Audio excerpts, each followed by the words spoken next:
A Hollywood blockbuster comes out, a really shitty game follows. That's the way of the world, right? Well, not always. I do feel the suckitude of movie-based games is a bit exaggerated.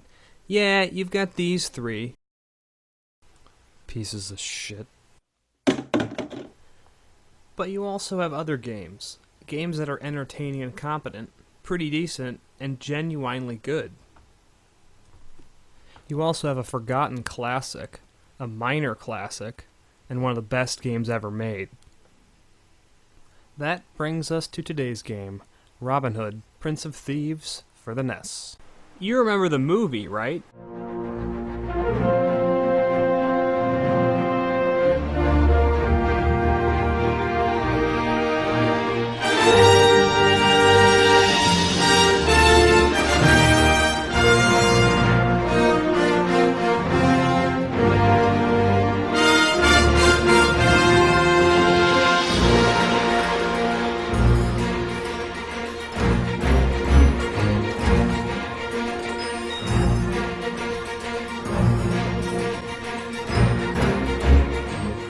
Good shit, right? The movie was destined to be a blockbuster, so of course a game immediately followed the theatrical release, right? Not quite.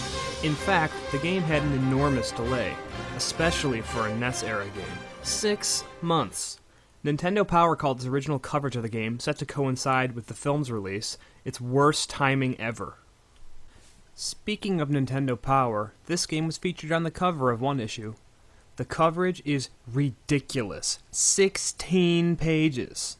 Is the game worthy of devouring such a giant chunk of Nintendo Power? Let's pop it in my top loader and see.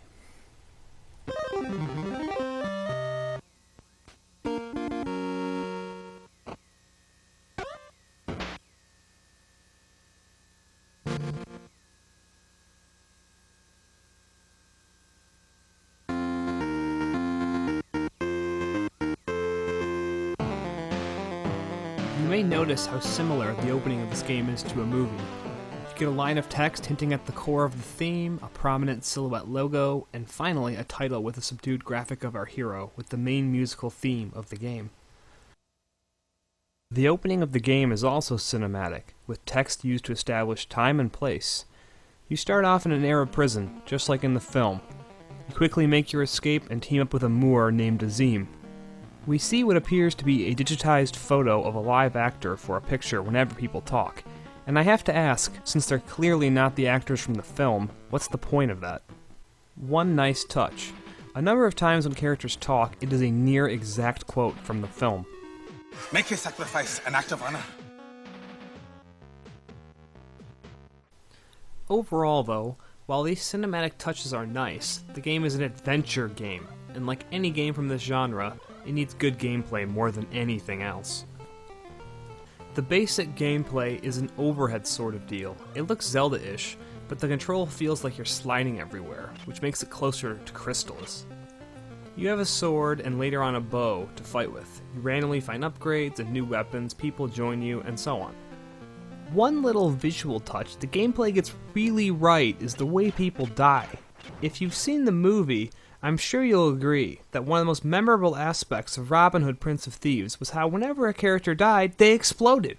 I mean, it was shocking, but it really added some dramatic spice, and I think it's part of the reason for the film's commercial success. After all, who doesn't like a skeleton flying out of the fireball exploding out of a medieval soldier's body, right? Well, okay, I'm bullshitting you. But sheesh, look at the death animations. Everybody explodes in a giant fireball. At one point, you fight a giant boar, and it explodes for like 30 seconds. It makes me feel like I'm playing a mid-80s action film. Honestly though, that's kinda cool. But silly. Really silly. Moving on though, the core gameplay is an adventure game, right? It is and it isn't. Yes, you go around in an overhead view and collect items and get better equipment. There's even a leveling system with experience, hit points, the whole shebang. But the game is entirely linear. You can never go back to revisit old areas. You can never change the order of the storyline.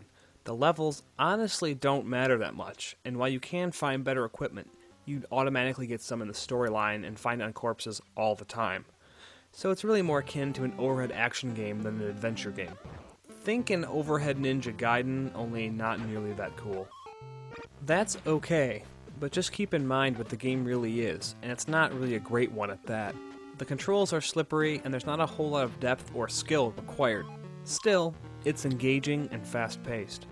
Also, you have several other modes: Dueling Mode, Mass Battle Mode, and Horse Racing Mode. Extra modes like these were fairly common in the NES era. It added everybody's favorite spice of life, variety. These new modes come and play at key moments in the plot. Dueling Mode is just awkward and silly. There's very little strategy or skill involved, the control is poor, and it's generally a mess. The only good tactic is simply to get to a lower level and wait to be rushed, then poke away until your opponent falls off the screen. Into hell? I guess. A lot less spectacular end than the normal enemies get. Mass Battle Mode is a little more interesting. You control one person. You can shoot arrows and use your sword at the same time, and in theory you should protect your teammates as they run around and get themselves killed. These battles are quick and a little fun. Pretty poor graphics on them though. Just an okay mode overall. The last mode is Horse Racing Mode. Very minor, very quick, very short, and very easy. So the gameplay is a mixed bag, but the storyline is actually pretty well told. Where does that leave us? Well, it leaves us with one of the most embarrassingly bad video game endings you'll ever see. Yeah, I can't really add anything to that. Taking the game's storied history, mixed gameplay modes, ridiculous exploding enemies, and the general feel of it all, together with the competent gameplay and solid storytelling, and you get a game that is interesting. It's not a classic, it's not the kind of game I think everyone should run out and get, but as an artifact of the time, it's one of my favorites. Makes me wish medieval people really did blow up when they died. Exploding people. It makes everything better.